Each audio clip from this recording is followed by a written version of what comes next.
Welcome back to today's video. In today's video, we're going to discuss how to use column transformers for categorical attributes.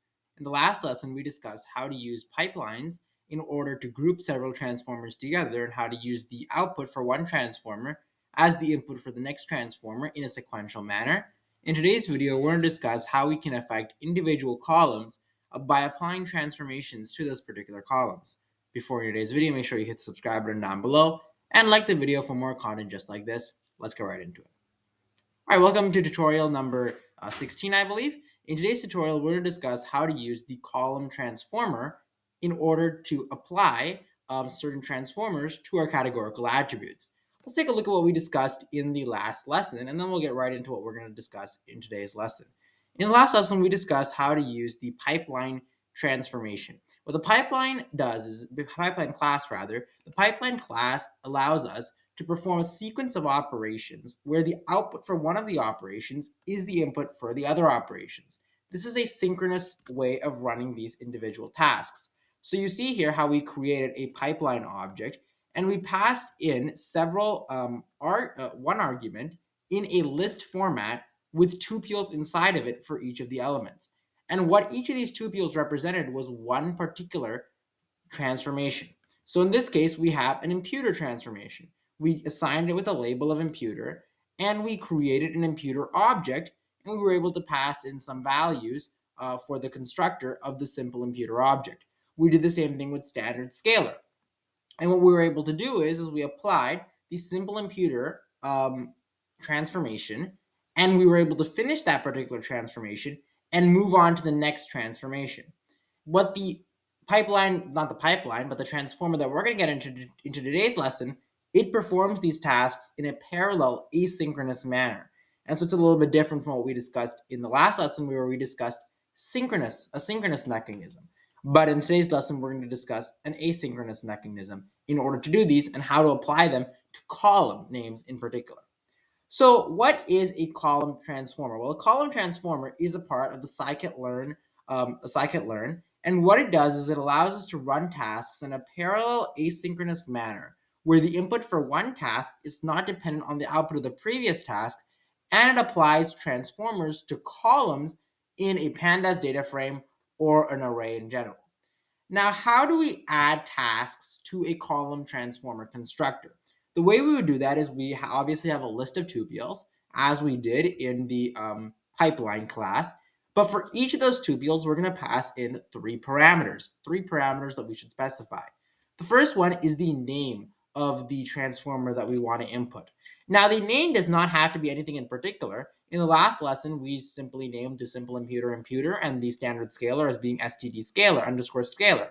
So you can name it whatever you want. We just want to give it a name that provides meaning to our user in a similar way that we would provide a variable name. And so the first variable, the first attribute rather, for that tuple is num, num. And what we're going to pass in for that is the second parameter, we're passing in the transformer.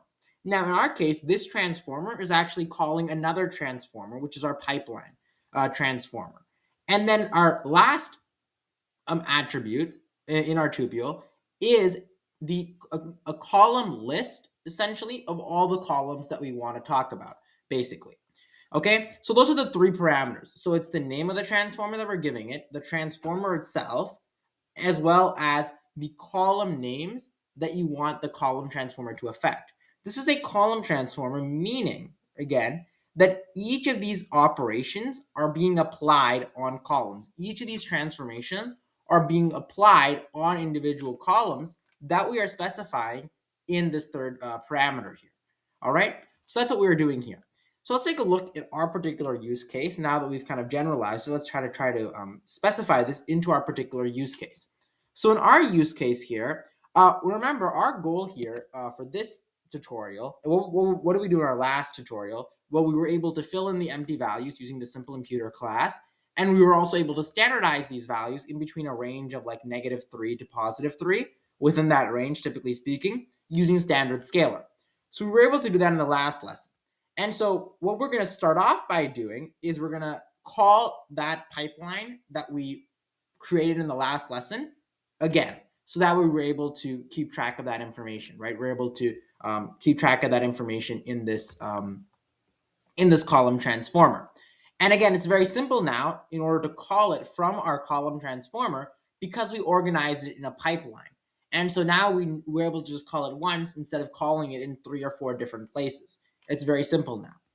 But what are we going to pass in as our column names? Well, our column names in this case are going to be the numerical attributes and the categorical attributes. So the numerical attributes are going to be all the attributes excluding the ocean proximity column. Let's take a look here at our data set again. All of our attributes, all of our data fields are categorical, are numerical in nature, besides the last column, ocean proximity, which is categorical or alphabetical in nature. And so because of that, what we're going to go ahead and do is we're going to list all of the attributes, calling the list function, on our pandas data frame from housing underscore num. Let's go ahead and try to, first of all, run what this housing underscore num is. And this is a data frame that we actually created in a previous lesson, a previous tutorial, but I'm just referencing it again. But when we print this out, what you can see here is that we actually removed, at one point in a previous tutorial, we removed the ocean proximity column from our data frame. So we're able to remove that column from our data frame using the drop function on our pandas data frame. And so we were able to do that. And so now when we call this list function on our housing num, on our housing num data frame, which only contains numerical attributes, we were able to get a listing of all the numerical attributes while excluding the categorical data fields. And so we're going to store that in a list format, hence we call the list functionality. And then we have categorical attributes. The categorical attribute is really only one categorical attribute, so we're just going to simply list it as this, ocean proximity. Now you want to make sure you store it as a list. Don't just simply store it as a string. It needs to be stored as a list. And the reason why they want it to be stored as a list is just in case we add more of these attributes, right? And so here we call the list function and it converts it into a list in this format. Okay, so make sure you store that as a list. So now, what are we able to do with this? Well, we're able to pass it in our third attribute here, and we're able to pass it as being the columns that we want the transformer to apply those particular that particular transformation on. And so in this case, we're going to call the num pipeline that we created right over here, and we're going to say apply this particular num pipeline to the numerical attributes, which in this case are going to be all the numerical attributes besides the ocean proximity. Now you might be wondering, where are we getting this data from? Where are we passing the housing data frame? Well, we're passing it when we call the fit underscore transform function. Okay, and we'll get into that a little bit further and do some review on that. And then we also have the other one, which is categorical. We just called it categorical, just a name there. And then we called the transformer one hot encoder. So this is a specific transformation in this particular instance. And then we're passing in the categorical attributes list. So the categorical attributes list, it calls the one hot encoder and passes in the categorical attributes. Okay, so just on that particular column of ocean proximity.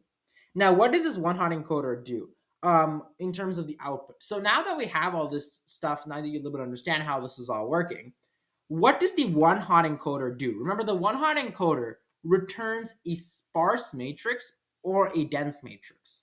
Let's go ahead and take a look at what this is. So remember, we actually worked with these particular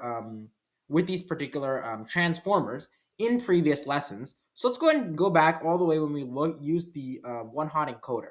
So we used the one hot encoder several lessons ago. I believe it is right over. Let's see here. We used it several lessons ago. All right, looks like it might be a little bit lower down. All right, here it is. All right, so we used the one hot encoder in previous lessons, and what we were able to do is when we printed it out, we were able to get a sparse matrix, matrix that basically told us where the one values were in our dense matrix, right? So what the sparse matrix does is it tells you where your one values are. Remember, the one hot encoder can only return zeros and ones. So it tells you where your one values are in your dense matrix without displaying the entire dense matrix for you. And the reason for that is because it's not very efficient to store zeros and ones in a big, array, basically in a big dense matrix. And so a dense matrix is basically it's listing everything. So let me show you what a dense matrix would look like. So a dense matrix would look like the two array here. This is what a dense matrix would look like. So the dense matrix, you can see a comparison a little bit. Why don't I go ahead and a little bit put a gap here. I'll call this dense matrix. And then I'll call this a sparse matrix. So the dense matrix and the sparse matrix, and I'm only returning the first 10 rows of the sparse matrix. And so you see your dense matrix, it shows you all the values. Okay, it shows you all the values of zeros and ones and everything. And keep in mind that these ones, I believe I made a mistake in a previous lesson. I said that the ones refer to the inland, but the ones actually refer to where that data value is located in each column, in each row, right? Where that data value is located in each particular row. All right. So we can see here sparse matrix and dense matrix. So how does the column transformer decide whether or not to display our final output as being a dense matrix or as being a sparse matrix? Well, the way it's going to do that is it's going to basically do some mathematical calculation here. So what it's going to do is it's going to take basically a ratio. And this is a little bit important to know because that'll really determine how your output is going to look like when you call this particular pipeline. So this is actually a little bit important to know. Some of the math that we cover is not very important to know. Like it's not really that important to know. Although this math is actually important for you to know. So basically what it does is in order to determine whether to use a sparse matrix or a dense matrix for its final output, what it does is it takes a ratio of the values of non-zero values and zero values in an it takes that ratio basically, and it determines whether or not that value is less than 0 or greater than less than 0.3 or greater than or equal to 0.3. Now it takes the non-zero elements not just from that not just from the cat encoder, not just from the ocean proximity column. It takes it from all the different data fields, okay, not just from one particular column. It takes it basically from all the different rows, all the different data values, rather. And it creates a ratio. Okay. Now, in our case, it returned a ratio that's greater than or equal to 0.3. What does that mean in practice? Well, it means that for every 10 elements, now remember, 10 elements refers to every single value, it takes every single value, and it puts it in the numerator of non-zero elements if it contains any non-zero value, right? And so as you can see here, it's pretty obvious that this is going to contain more non-zero elements than zero elements, right? And so because of that, it's going to return a value that's going to be greater than 0.3, greater than 0.3. And so we're going to get a dense matrix. So it means basically that that in our situation, that at least for every 10 elements, 3 of them were non-zero. Okay, in our case, at least 3 of them were non-zero for every 10 elements in our data set. And then at least 7 of them would be 0 elements. So the majority of our elements were zeros in a worst case scenario, obviously, like pushing it to its very limits, to its very extremes, right? But our case would not be 70%. Our case would be much lower of a number than 70%. Okay, so that's how it determines whether you get a dense matrix or a sparse matrix. So that's something to consider when you're calling these particular functions. Okay, so in our case, it's going to return a dense matrix because the value is greater than or equal to 0.3. Let's go ahead and run this here. And you see here that we get a dense matrix here of the listing of the data values. And again, it's going to run asynchronously, meaning that this operation does not necessarily, the first operation that we listed does not necessarily occur before the second operation or the second transformation. Whichever one finishes first, and neither of them are used as inputs for the next transformation, essentially. Okay, so that's everything.